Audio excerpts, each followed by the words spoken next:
Thank you, Chairman, and thank you, Madam Speaker. I've been serving in this body just under 3 years. In that 3 years, an enormous amount has happened. But in response to the Republican leader's remarks when he says that this action is unprecedented, what I believe is unprecedented is for a member of House leadership of either party to be unable to condemn incitement of violence against a member of this body. It is sad. It is a sad day in which a member who leads a political party in the United States of America cannot bring themselves to say that issuing a depiction of murdering a member of Congress is wrong, and instead decides to venture off into a tangent about gas prices and inflation. What is so hard? What is so hard about saying that this is wrong? This is not about me. This is not about Representative Gosar. But this is about what we are willing to accept. Not just the Republican leader, but I have seen other members of this party advance the argument, including Representative Gosar himself, the illusion that this was just a joke. That what we say and what we do does not matter so long as we claim a lack of meaning. Now, this nihilism runs deep, and it conveys and betrays a certain contempt for the meaning and importance of our work here. That what we do, so long as we claim that it is a joke, doesn't matter. That what we say here doesn't matter. That our actions every day as elected leaders in the United States of America doesn't matter. That this chamber and what happens in it doesn't matter. And I am here to rise to say that it does. Our work here matters. Our example matters. There is meaning in our service.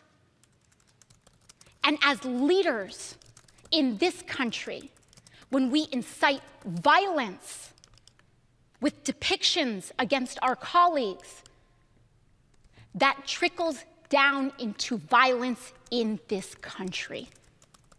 And that is where we must draw the line, independent of party, identity, or belief. It is about a core recognition of human dignity and value and worth. So when we talk about, as mentioned in the resolution, that these depictions are part of a larger trend of misogyny and racial misogyny, racist misogyny, this has results in dampening the participation. And so this vote is not as complex as perhaps the Republican leader would like to make folks believe. It's pretty cut and dry. Does anyone in this chamber find this behavior acceptable?